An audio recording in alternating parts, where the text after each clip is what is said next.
Japan, which is the United States' closest ally in Asia, just did something that would make the Trump administration furious.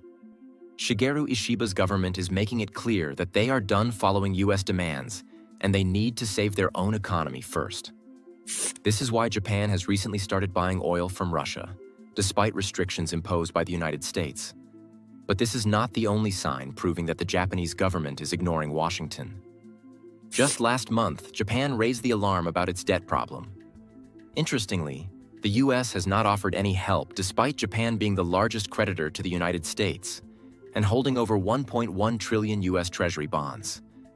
With economic pressures from Trump's tariffs, Japan is not only considering selling its US bonds, but also showing that it will no longer follow US foreign policies that do not favor it. Meanwhile, the world is starting to move away from the US dollar assets to Chinese bonds, and it's coming straight from the BRICS nations along with over 20 other countries that align with the organization. And here's where it gets very real. Brazil is already thinking about using Chinese money, not US dollars, to borrow and lend.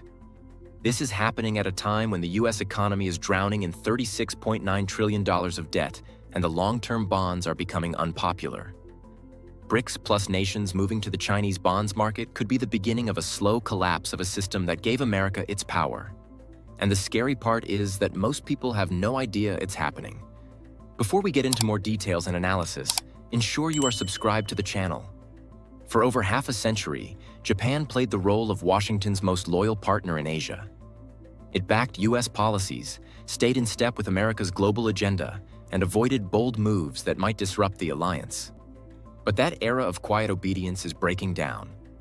Tokyo has made a move that Washington didn't just oppose, it tried to prevent. Japan has resumed oil imports from Russia, directly challenging the sanctions regime the US imposed after the Ukraine war. This isn't some backdoor deal or accidental oversight. It's a deliberate, government-approved decision to put national interests above foreign pressure. This is the first oil trade between Russia and Japan since early 2023, and it is not a secret deal. It's a government-approved move. The Japanese government asked Taiyo Oil, a private refiner, to buy 600,000 barrels of Sakhalin blend crude oil from Russia. The oil comes from the Sakhalin II project, which also supplies Japan with vital liquefied natural gas, LNG. And that's the real pressure point. The LNG plant produces oil as a byproduct. If Japan refuses the oil, it risks disrupting the gas supply chain. So the government didn't just allow the purchase, it pushed for it, even though the rest of the West has been avoiding Russian oil since the Ukraine war started. But the situation gets more delicate. This oil import falls under a temporary US waiver, a special exception allowing Japan to keep buying Sakhalin II crude without breaking sanctions. That waiver, however, is set to expire on June 28, 2025. After that, unless Washington offers another extension, Japan could be forced into a corner, either break with the US or risk energy shortages. For now, Japan is buying time, but it's also making something else clear. When it comes to economic survival, it won't wait for US permission. And there's another twist. The oil was delivered by a ship called Voyager, which is blacklisted by both the US and the European Union. Usually, dealing with blacklisted ships is risky. But because the waiver is still in effect, Japan won't face punishment this time. The EU doesn't apply secondary sanctions on countries outside Europe, so the deal was allowed. But it still looks bad. One of America's closest allies is now using banned ships to bring in Russian oil. This shows just how serious Japan's energy situation has become. The country depends heavily on energy imports. Since the Fukushima disaster, nuclear power has been unpopular. LNG has taken its place. But that also means Japan needs to keep gas and byproduct oil flowing. And when LNG supplies are threatened, Japan is clearly ready to bend the rules. But there's a ripple effect. If Japan can secure exemptions and import Russian oil without consequences, what's stopping others from demanding the same?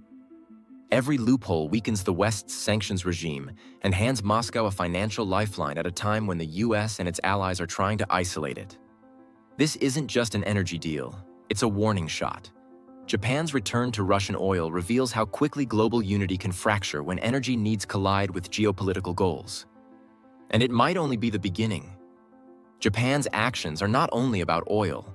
The country is also facing a deep debt crisis. Just last month, Japan raised alarms over its national debt, which is now the highest among developed countries at over 260% of its GDP. The Japanese yen is falling, inflation is rising, and the economy is under pressure.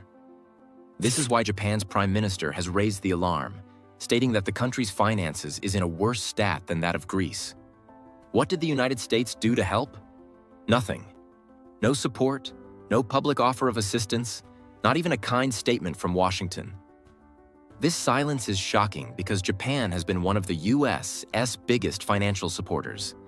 Japan holds more than $1.1 trillion in U.S. Treasury bonds, making it the largest foreign lender to the U.S. government.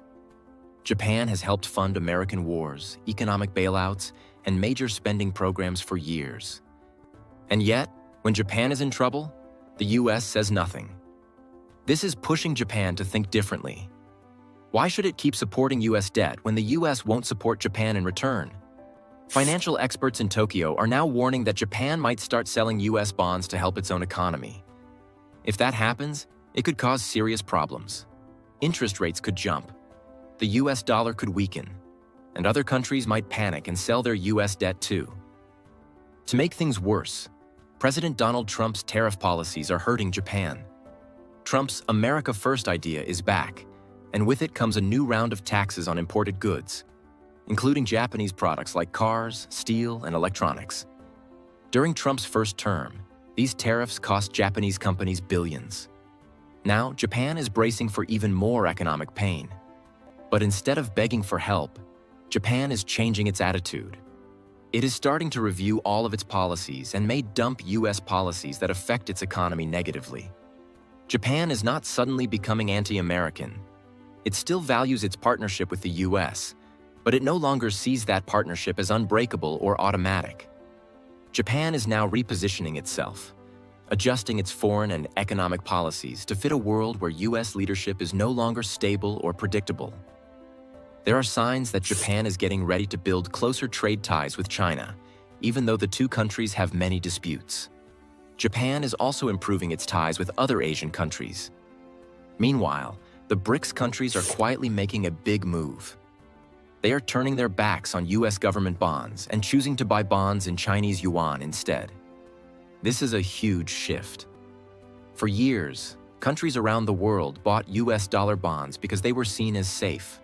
But now, BRICS countries are saying no more. They don't want to depend on the dollar anymore. And they are showing it with action. Brazil has already started. It is now selling bonds in Chinese yuan instead of U.S. dollars. This is about freedom. Brazil and other countries are worried that the U.S. uses the dollar as a weapon. After the U.S. froze Russia's money and kicked it out of global financial systems, many countries realized their own money could be taken too. Instead of asking Western countries for loans, Brazil is turning to China, and China is offering better terms, fewer restrictions, and support through its large financial networks. This is helping Brazil avoid the risks that come with the U.S. dollar. And it's not just Brazil. Other countries in the global south, like India, South Africa, Turkey, and Argentina, are watching closely. Some are already preparing to follow Brazil's lead. They see Chinese yuan bonds as a safer, more reliable option than U.S. dollar bonds. China is ready for this. Its central bank has built systems to handle cross-border payments in yuan. It has signed currency swap deals with many countries, and it has made it easier for foreign investors to buy and sell Chinese bonds. For decades, the U.S. could control the world economy because other countries needed the dollar. But now, countries are tired of having their economic future decided in Washington. When the U.S. raises interest rates, it hurts other economies. When it puts sanctions on countries, it can block them from using dollars.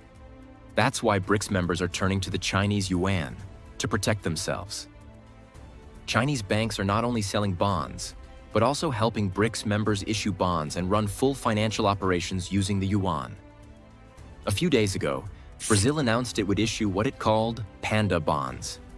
These are bonds written not in dollars, but in Chinese yuan. That may sound like just another financial tool, but it could change global finance.